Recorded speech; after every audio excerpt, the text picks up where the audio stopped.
I can speak for myself, or maybe you, when I say that whenever I want to make a drastic change in my life, I want to do it like then, there, now, make it happen and change every single thing without realizing that that can't happen.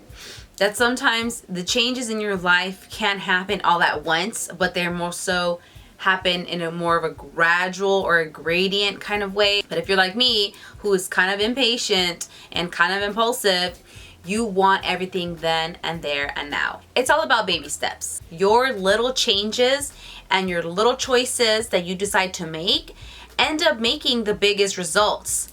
Every little bit of your effort does count.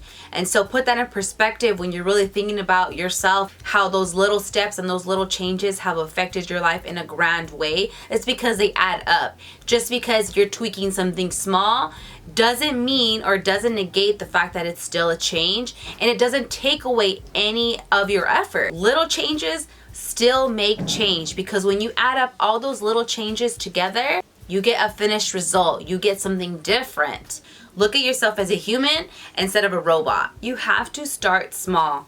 In order to implement a plan, stop complaining about wanting more and start doing more. We can sit here all day and say how much we want this, how we wish this could do this, but you don't realize that when you wish something, you're putting that into the control of someone else.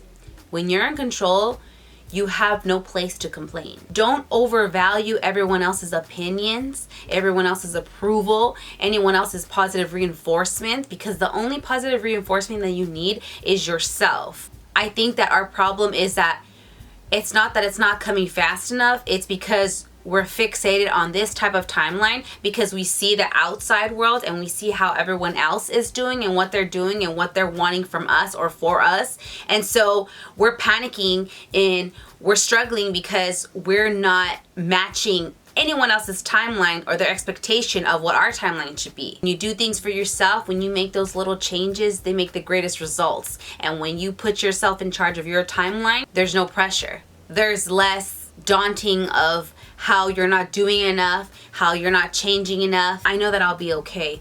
Some days I'll fall short, and some days I'll be over the top and over the moon with how happy I feel with my effort, but not every day is going to be the same.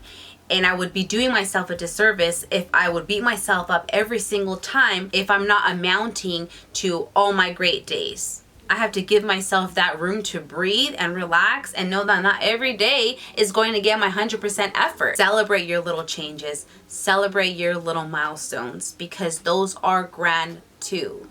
Your life is a result of what you do, what you repeatedly do, what you repeatedly say, what you think. Hold on. Your bloom is coming. You can always be a little better. You can pick a different path. You can walk a different walk. And you can become your best you at any given time and any point in your life. Let's put into perspective. When something good happens in your day, you think about it. It changes your day, it changes your mood, and sometimes makes your day. So if those tiniest little things can change the course of your day, they can also ultimately change the course of your year, which ultimately can change who you are. So today, make the effort, make the conscious effort, and make the decision to start small. You don't need to always finish your to-do list. You don't need to always make the grandest of changes every single day, because without even realizing it, you're changing anyway. It's about who you are right now and who you have the potential to be. So you hold your power. You hold the control of your life. When those things change inside you, things start to change around you. Happy Monday.